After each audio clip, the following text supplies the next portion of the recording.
Aleluia! A graça e a paz, amém?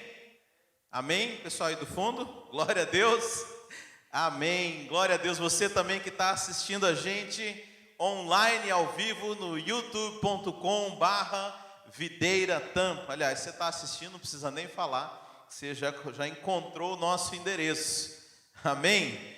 Vamos orar, meus irmãos, vamos ficar de pé, você que está em casa também, vamos nos preparar para orar e nos voltar o nosso espírito ao Senhor, pedir que Ele venha liberar a sua palavra para nós nessa manhã, em nome de Jesus, amém? Glória a Deus, glória a Deus. Feche os seus olhos. Pai, em nome de Jesus, nós queremos te agradecer, Senhor, louvar o teu santo nome, Senhor, e dar liberdade ao teu Santo Espírito que venha ministrar nos nossos corações, ó Pai, nessa manhã. Tanto aqueles irmãos que estão aqui no prédio, aqueles irmãos que estão nos assistindo. Espírito Santo, move onde quer que essa mensagem chegar, Senhor, porque é a tua palavra, Senhor, que é liberada aqui, Senhor. Eu te peço em nome de Jesus, ó Pai. Amém. Amém, queridos. Glória a Deus. Você pode se assentar. Bem, nós estamos, transmitindo online, fazendo aqui por conta desse tempo excepcional aqui na Flórida, onde os casos de Covid aumentaram. Por isso eu peço a sua compreensão. Você que está aqui no nosso prédio, estou vendo todos de máscara aqui, menos eu, porque eu estou falando, irmãos? Mas se você está em casa também não precisa usar máscara. Mas isso não impede o avanço do Evangelho, isso não impede o avanço da obra de Deus. Eu queria desafiar você que está assistindo a gente a dar um share, a copiar esse link, postar nas suas redes sociais. Quem sabe essa palavra vai abençoar a vida de alguém. Quem está aqui no prédio também, se quiser fazer isso, eu deixo você usar o seu celular só um pouquinho para poder fazer isso, para que essa mensagem possa alcançar o maior número de pessoas, Talvez esse seja o evangelismo mais simples que a gente pode fazer. Postar no Facebook o link de uma mensagem. Eu tenho certeza que o Espírito Santo tem os seus caminhos, tem a sua maneira de fazer isso chegar até quem precisa ouvir. Amém? Domingo de ceia hoje, primeiro domingo do mês, e nós tiramos esse domingo para cumprir o memorial, aquilo que Jesus Cristo mandou que nós fizéssemos, todas as vezes que nós nos reuníssemos. E talvez aqui uma reunião online, não, alguns irmãos estão aqui, mas outros estão online, mas eu creio que nós podemos fazer isso. Então você também fique preparado aí na sua casa, prepare um copo com suco de uva, com vinho, eu não sei o que você tem aí, mas o que importa é o memorial, um pedaço de pão. E quem está aqui no prédio já está, nós já estamos preparados para poder servir. E hoje eu queria trazer uma mensagem, irmãos, a respeito da revelação de Cristo. Você sabe, o apóstolo Paulo, quando ele menciona a respeito da ceia do Senhor, e até uma parte muito polêmica, porque ele fala assim: examine o homem a si mesmo, Quantos já ouviram falar sobre isso, Examine o homem a si mesmo, quando vai falar da ceia. E por muitas vezes o entendimento errado das pessoas é que esse examinar é para ver se alguém é digno de tomar a ceia. Eu quero dizer que nenhum homem é digno de tomar a ceia do Senhor. Lá em Apocalipse, na visão que o apóstolo João tem, ele fala que havia um livro na mão de Deus e ninguém era digno de pegar aquele livro. Mas aí surge o Cordeiro, surge Jesus Cristo, o único que é digno, e ele vai lá e pega aquele livro, que é um escrito de dívida. Então, quando o apóstolo Paulo, ele fala que nós não devemos tomar a ceia indignamente, para que nós nos examinássemos, não era para examinar se nós éramos dignos ou não da ceia, porque deixa eu dizer, ser humano nenhum é digno do sangue do Cordeiro, tudo nós recebemos pela graça, mas ele manda examinar para se você está fazendo isso, discernindo o corpo de Cristo. E ele fala: aquele que toma sem discernir, ele faz isso para a sua própria condenação. Bem, eu sei que condenação não é o que a gente gosta de falar aqui. Afinal, o nosso trabalho é falar da justiça de Deus e não da condenação. Deixa pro cara lá de baixo falar da condenação. Mas a Bíblia fala que nós temos que ter revelação do corpo de Cristo. E eu queria falar aqui num texto de Mateus 16, se você está acompanhando aí de casa, se você está acompanhando aqui no prédio, eu sei que a luz aqui está baixa. Se você talvez não na Bíblia, mas no seu celular quiser acompanhar.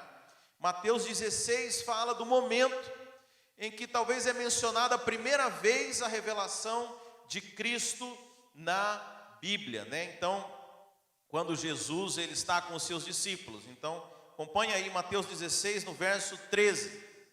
Indo Jesus para os lados de Cesareia de Filipe, perguntou a seus discípulos: quem diz o povo ser o Filho do Homem? Ele estava falando a respeito de si mesmo, né?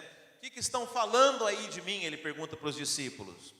E eles responderam: uns dizem que é João Batista, outros dizem que é Elias, e outros Jeremias ou algum dos profetas.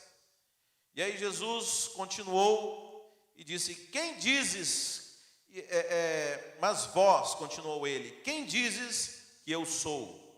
E aí respondeu Simão Pedro e disse: tu és o Cristo, o Filho do Deus vivo, né? Só para você ter uma ideia, Cristo não é o nome de Jesus. Eu sei que a gente acostumou a falar Jesus Cristo, né? E parece que Cristo é o sobrenome de Jesus, mas não tem nada a ver. Jesus, naquela época, os hebreus não tinham sobrenome, né? A maneira e é claro, existiam nomes iguais.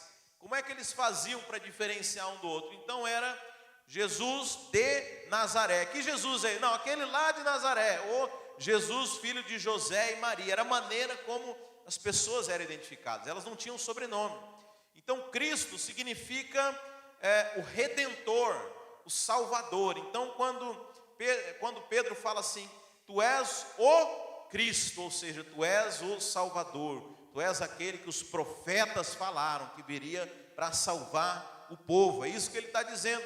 Então veja, há um conhecer de Jesus que não é apenas o Jesus histórico, né? Eu estava conversando com um pastor um dia desses e falando para ele: olha, a maneira de evangelismo aqui nos Estados Unidos é diferente, porque todo mundo já ouviu falar de Jesus. Agora a questão não é conhecer Jesus, não é acreditar em Jesus. Deixa eu falar, o ímpio acredita em Jesus. Acredita ou não acredita, irmãos? Todo mundo, você acha até, o espírita acredita em Jesus, o muçulmano acredita em Jesus, é indubitável, o ateu acredita em Jesus. Mas como que eles acreditam em Jesus? Como bom homem, como para os islâmicos, como um dos profetas, como simplesmente alguém que veio. É inegável, irmãos, que todo mundo acredita que Jesus existiu, que Jesus veio. Aliás, tem uns que vão além, né? Estava vendo o Discovery, uns malucos falando, né, que Jesus era um extraterrestre, era alguém que veio de outro mundo. O povo já começa a inventar coisa. Mas todo mundo acredita em Jesus. A questão, a pergunta é: em que Jesus você acredita? E aqui, parece que pela primeira vez, você sabe, Jesus chamou os discípulos. É engraçado, porque é um negócio muito esquisito a maneira que Deus chama os seus discípulos, né? Ele fala: ô Pedro, vem cá, vem e me segue. Vem cá, Felipe, vem e segue. E aquele pessoal começa a seguir ele, mas eles seguem sem uma revelação clara de Jesus. Talvez eles pensassem que ele fosse um rabino, um mestre da lei, como nós vemos muitos ali abordarem Jesus como mestre. E talvez isso faça muito sentido, porque na cultura judaica, os rabinos, né, aquele jovem que ia ser discipulado, ia ser treinado aos 15 anos de idade, ia morar com o rabino e passava ali alguns anos da sua vida aprendendo o seu ofício.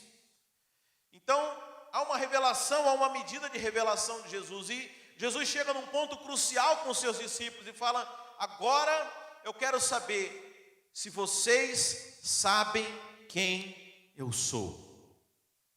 Se vocês já entenderam quem que eu sou. Você sabe, irmãos, nós precisamos ter a revelação de quem Jesus é.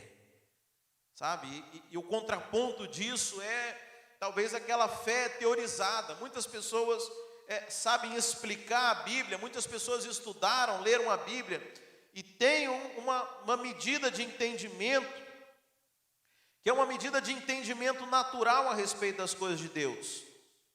Uma medida de entendimento teorizada, mas aqui Pedro ele fala assim: eu entendi, Jesus, tu és o Cristo. E olha a resposta de Jesus no verso 17. Então Jesus lhe afirmou: bem-aventurado és, Simão Barjonas, porque não foi carne e sangue que te revelaram, mas o meu Pai que está nos céus. Também te digo que tu és Pedro, e sobre esta pedra edificarei a minha igreja, e as portas do inferno não prevalecerão contra ela. Então aqui é a primeira vez também que é a menção da palavra igreja, porque Cristo e a igreja são um só. É um só corpo, não é? Cristo é o cabeça e a igreja é o seu corpo. É impossível separar Cristo da igreja. E no primeiro momento em que Cristo é revelado da Bíblia, Ele revela também a sua igreja. Eu quero dizer, quem encontra com o cabeça, encontra com o seu corpo. Quem encontra com Cristo, encontra com a sua igreja. Amém? Essas pessoas que falam: eu sou convertido, eu conheço a Cristo, mas eu não gosto da igreja. Você sabe, tem um movimento há uns tempos atrás, espero que tenha acabado, faz muito tempo que eu não vou no Brasil, que era Cristo sim, igreja não. Quem já ouviu falar disso aí? Essa coisa maligna, do capeta. Agora eu pergunto para você, como é que você pode querer o cabeça e não aceitar o corpo? Como que você pode querer Jesus Cristo e não aceitar a sua noiva, não aceitar a sua igreja? Você sabe, quando o apóstolo Paulo ele começou a perseguir a igreja, sem a revelação de que era a verdadeira igreja de Deus. O apóstolo Paulo, quando era Saulo de Tarso, ele era alguém muito piedoso, era alguém muito devotado a Deus, mas ele não tinha revelação de Cristo, não tinha revelação da igreja, e ele começa a perseguir os cristãos. Alguns historiadores falam que quando o apóstolo Paulo, quando o Estevão foi apedrejado, o apóstolo Paulo estava ali também, e o próprio apóstolo Paulo fala que ele foi perseguidor e muitos cristãos morreram na sua mão. Mas um dia Jesus aparece para Paulo e fala: Saulo, Saulo, por que me persegues? Agora Paulo nunca encontrou fisicamente com Jesus. Paulo estava perseguindo a igreja, mas Jesus fala: por que me persegues? Porque a igreja e Cristo são um só. Quando você tem a revelação de Cristo, você tem a revelação da igreja. Amém? Se você fala que tem a revelação de Cristo, mas não teve a revelação da igreja, eu quero dizer para você, você não teve a revelação de Cristo. Porque a igreja é a continuidade, a igreja e Cristo, eles são um só. Daí a importância que nós temos que entender a respeito da igreja. Talvez você esteja pensando consigo nesse momento: ah, pastor, mas essa igreja aí não parece. Ela não parece que é Cristo. Ela é cheia de defeitos, ela é cheia de problemas, ela é cheia de questões. Você sabe, foi exatamente isso que fez com que os fariseus tropeçassem. Eles não foram capazes de reconhecer Jesus Cristo. Por que o fariseu não aceitou a Cristo? Por que o fariseu não teve revelação de Cristo? Porque justamente ele enxergava Cristo da forma natural. O fariseu olhava para Cristo e falava: uai, não é esse aí o filho de José? Não é o filho de Maria? Não é aquele cara que mora ali em Cafarnaum? Isso aí não pode ser o Cristo. E as pessoas hoje, elas olham para a igreja e falam: não, mas peraí, você estava dizendo que essa aí é o corpo de Cristo? Não, mas eu conheço fulano, eu conheço ciclano, está lá, eu vi lá na igreja, eu trabalho com ele aqui. Você está me dizendo que esse aí que é a igreja? Eu falei: sim, Senhor. A questão é que Deus não te enxerga como você é. Deus não enxerga da mesma forma que o homem. A Bíblia fala que Deus não olha para o exterior, mas Deus olha para o interior. Deus olha para o espírito. Deus enxerga as coisas prontas. E naquele momento, os fariseus olhavam para Jesus em carne, olhavam de forma natural, e eles viam apenas um homem, e a Bíblia fala em Isaías que era um homem que não era formoso, era um homem comum, mas Deus enxergava o seu filho andando sobre a terra. Da mesma forma que você pode olhar para a igreja hoje e ver os seus defeitos, e ver os seus problemas, e ver as limitações naturais, mas Deus enxerga a noiva de Cristo. Deus enxerga as coisas prontas, Deus enxerga as coisas no plano espiritual. E eu quero dizer, se você começar a enxergar isso, a Bíblia fala que você é bem-aventurado, porque você não anda de acordo com aquilo que é natural, mas você está enxergando algo que aqueles que são naturais não conseguem enxergar. Irmãos, nós temos que andar na dimensão do Espírito, nós temos que enxergar como Deus enxerga, nós temos que ver as coisas como Deus vê. Se você olha a carta do apóstolo Paulo aos Coríntios, é interessante como ele começa aquela carta. Deixa eu abrir, vamos abrir, abre lá em 1 Coríntios, capítulo 1, versículo 1, olha o jeito que o apóstolo Paulo fala com eles. Paulo, chamado da vontade de Deus para ser apóstolo de Cristo, irmão Sóstenes, a igreja de Deus que está em Corinto, aos santificados em Cristo Jesus, chamados para ser santos, com todos os que em todo lugar invocam o nome do Senhor Jesus Cristo, Senhor deles e nosso. Como que o apóstolo Paulo chama esses irmãos de Corinto? Aqueles que foram chamados para ser santos. A igreja é de Deus. Amém? Amém, irmãos? Fala assim, a igreja é de Deus. Agora você conhece a história dos irmãos de Corinto. Você sabe como essa carta que o apóstolo Paulo escreve era para corrigir alguns problemas que estavam acontecendo com esses irmãos. E se você lê essa carta, você começa a ver os problemas, só para você ter uma ideia. Tinha um cara lá que tinha uma madrasta, e o apóstolo Paulo ficou sabendo que o rapaz, que o enteado, estava dormindo com a madrasta. Os caras iam para a ceia do Senhor e enchia a cara, irmãos, saía de lá bêbado. Tinha um outro lá, um crente brigava com o outro, eles levavam o cara lá na justiça, ia brigar em juízo.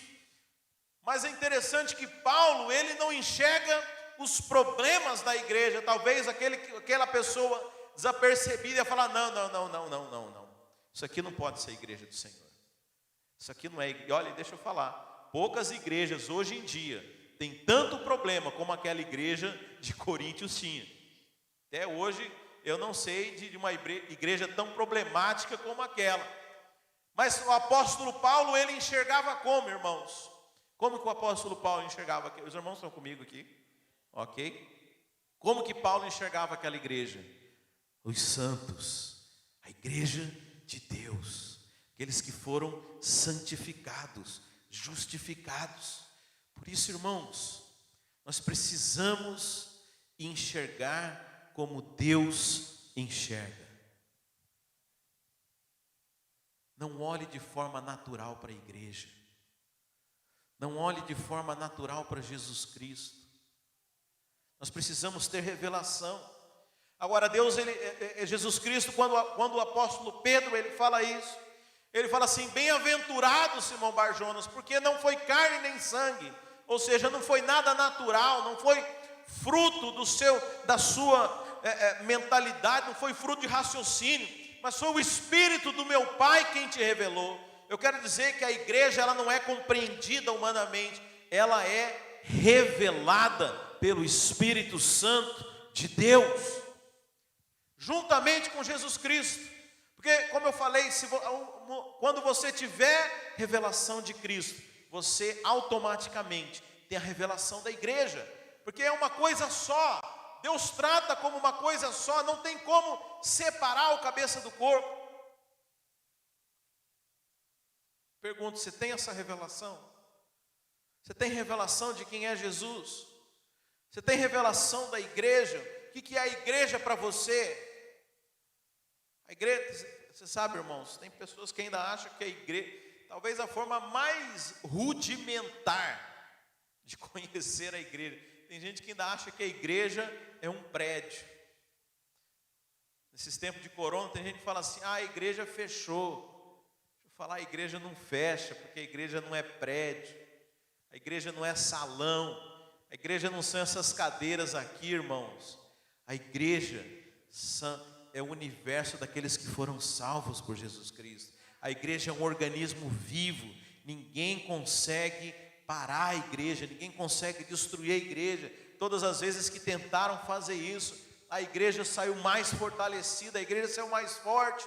E eu quero dizer para você que tudo isso que tem acontecido, essa tentativa maligna de abafar a igreja dos últimos dias, que é a nossa igreja, eu quero dizer que a mensagem do evangelho está indo muito mais longe, irmãos.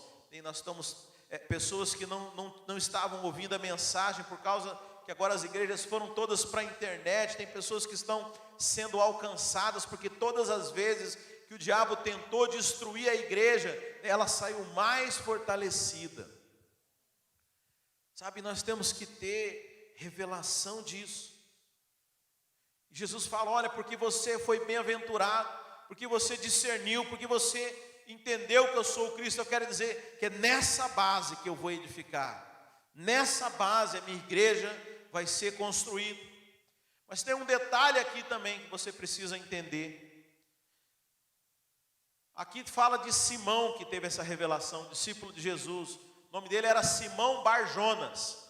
Lembra que eu falei para você que não tem sobrenome no hebraico? Você lembra disso? Bar-Jonas significa filho de Jonas. Simão, filho de Jonas. Bar-Jonas não é sobrenome de Simão. E Simão em inglês, no hebraico Shimon Peres, tinha até o primeiro-ministro lá em Israel. Shimon significa aquele que escuta, aquele que ouve. Então é interessante que quando nós temos a revelação de Cristo, a palavra de Deus diz que a fé vem pelo ouvir. Eu quero dizer que a revelação de Cristo, a revelação da igreja, ela vem para aqueles que escutam, para aqueles que ouvem a mensagem do evangelho. Aí eu quero dizer outra coisa também, para aqueles que têm sido nesse tempo, têm se afastado das coisas de Deus, têm se afastado da igreja. Eu quero dizer que a única forma de você ter revelação é quando você está com seus ouvidos conectados com a mensagem de Deus. A Bíblia fala que a fé vem pelo ouvir. Deixa eu dizer também, a incredulidade vem pelo ouvir.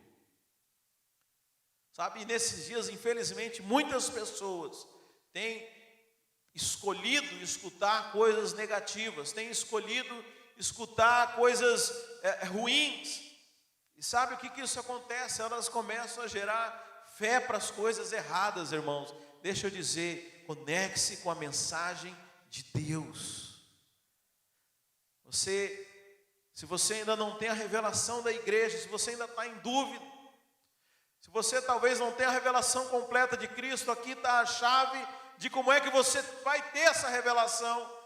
Não é, você sabe, o problema é que muitas pessoas acham que o evangelho é algum tipo de religião de passividade, e acham que um belo dia vai cair algo em cima delas e ela vai ter alguma revelação. Não, deixa eu dizer, a Bíblia fala, por exemplo, se você quer ser cheio do Espírito, você precisa falar, você precisa crer. A fé é algo positivo, indica uma atitude, indica uma ação. E tudo na Bíblia é através de ação, é conquistado, é buscado. A Bíblia fala: buscar-me-eis e me achareis, quando me buscar de todo o vosso coração, do seu entendimento. Então eu quero dizer que as coisas dentro da igreja, da revelação de Deus, é algo que você busca, que você vai atrás. Há uma recomendação para a igreja de Laodiceia em Apocalipse. Deus fala: aconselho que compres ouro. Vai buscar, vai atrás. É interessante porque lá em Isaías há uma profecia que Deus que Deus fala assim: olha, todo aquele que quer ouro, venha, pode comprar sem dinheiro, mas você precisa ir, você precisa ir atrás. Não é porque você está na graça que as coisas vão carregar automaticamente, vai load em você. Não, de repente você recebe algo, deixa eu dizer, é de graça, mas você precisa ir buscar. A Bíblia fala: todo aquele que bate, a porta se abre, todo aquele que procura, acha. Mas você tem que ir atrás, você tem que querer. É de graça, mas você tem que sair para comprar. Agora você não quer nem mover para isso. Então a atitude de quem quer ter revelação, deixa eu dizer, é de graça a revelação. Ela é dada, ela está à disposição de todo mundo, mas você precisa ouvir, você precisa buscar, você precisa querer. Deus não vai, Apocalipse fala: eis que estou à porta e bato. Se alguém abrir a porta, eu entrarei e cearei com ele. A gente estava na célula conversando na sexta-feira e surgiu uma questão, né? Será que as coisas são automáticas? Será que os planos de Deus para mim, isso vai acontecer de um jeito ou de outro? Eu não acredito nisso, porque Deus respeita o nosso livre-arbítrio. Deus não força você a nada, nem a salvação, que é o mais importante. Deus não força ninguém. Você acha que Deus gosta que esse tanto de gente que tem morrido, ido para o inferno? Se fosse da vontade de Deus, todo homem seria salvo. Nem isso que é mais importante, Deus não força. Mas Ele é aquele que bate a porta. E o Espírito Santo tem batido na porta dos crentes. O Espírito Santo tem falado com você. Tem falado com você que está me escutando. Tem falado com você que está aqui no prédio. Mas às vezes a gente é que não abre a porta, a gente não permite, a gente não dá espaço para que Deus fale no nosso coração, não traga revelação,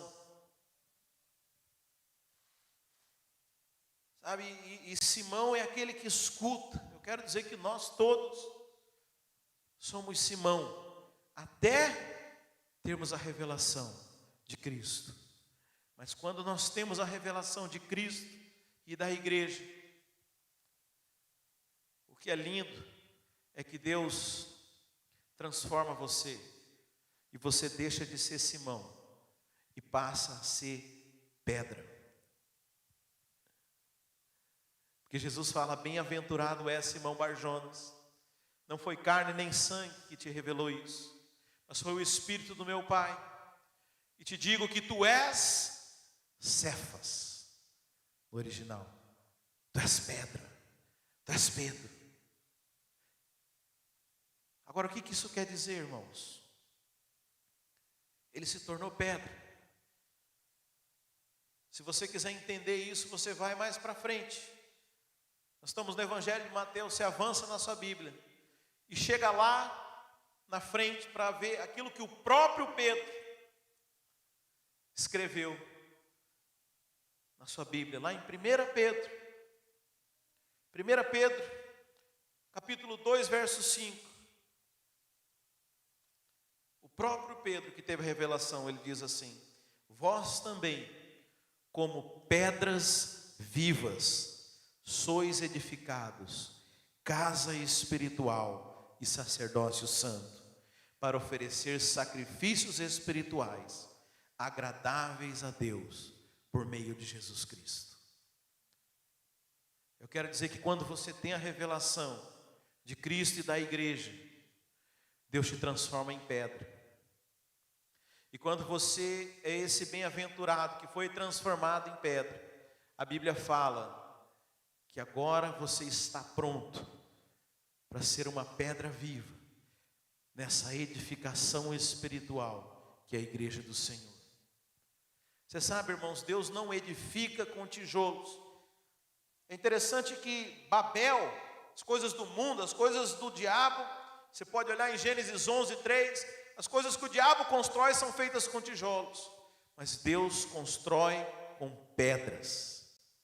Talvez não vai dar tempo da gente falar hoje, talvez vai ficar para um outro dia, Mas eu vou falar das características das pedras. O que faz da pedra algo diferente? Por que Deus só edifica com pedras? Deus não edifica com outras coisas, com outros materiais. E para que Deus possa edificar não apenas a sua vida, mas a obra dele, ele precisa de pedras, ou seja, pessoas que tiveram revelação de Cristo e da sua igreja. Sabe, esse é o propósito de Deus. Esse é o propósito de Deus revelado para o homem. A Bíblia fala, o mistério que estava oculto pelos séculos dos séculos, agora nos foi revelado. Cristo em vós, esperança da glória. Sabe, nós precisamos entender isso, irmãos, para que nós nos tornemos pedras vivas. É isso que Deus quer fazer com você. E quando o apóstolo Paulo fala a respeito da ceia do Senhor, nós vamos agora ceiar juntos, nós estamos encerrando. O apóstolo Paulo fala assim: examine o homem a si mesmo, porque aquele que faz sem discernir o corpo, faz isso para a sua própria condenação. E ele fala isso, como eu disse aqui, dentro de um contexto, naquela carta que ele escreve para os irmãos lá de Coríntios, que estavam tomando a ceia do Senhor sem compreensão de Cristo, sem revelação de Jesus Cristo, sem entendimento do que era a igreja. Ceia para eles era apenas um lugar, era uma refeição, era onde eles se encharcavam a cara de vinho, ficavam bêbados, mas não tinham entendimento. E o que nós devemos fazer isso é entendendo por que Cristo morreu por nós. Talvez, se eu falar aqui para qualquer crente, Cristo morreu para pagar os seus pecados, qualquer crente vai dizer: eu já sei, pastor. Mas é incrível como eles ainda vivem debaixo de acusação do diabo por causa dos seus pecados. Entenderam na mente, mas não tem revelação disso.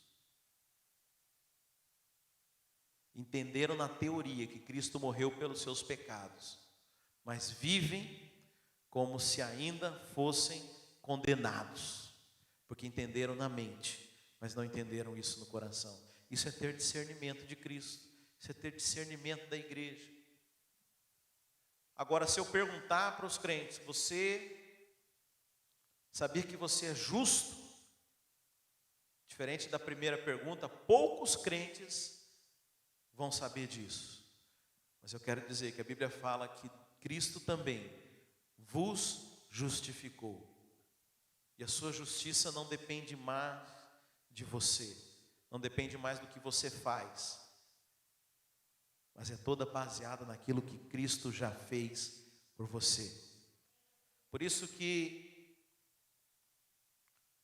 o que está escrito aqui, irmãos, nesse livro, é chamado de testamento. Nós temos um Velho Testamento e agora um Novo Testamento. E o testamento, ele não fala de coisas que devem ser feitas, mas fala daquilo que foi feito e que hoje é direito seu. O testamento fala do direito daqueles que herdam, fala do direito dos filhos. O dia que você entender isso, você vai estar começando a entender Jesus Cristo. A Bíblia não é um manual do que você tem que fazer, mas é um livro que fala daquilo que foi feito por você. E o testamento, quando você lê, é para você tomar consciência daquilo que é seu. Por que nós lemos um testamento, irmãos? Se alguém falar assim: eu estou indo ler um testamento, qual que é a ideia que nós temos? Aquela pessoa está indo lá para descobrir, para tomar ciência daquilo que agora é dela. Então essa é a abordagem que nós temos que ter na Bíblia. Quando você lê esse testamento que foi deixado, é para você saber aquilo que é seu. Amém, meus irmãos?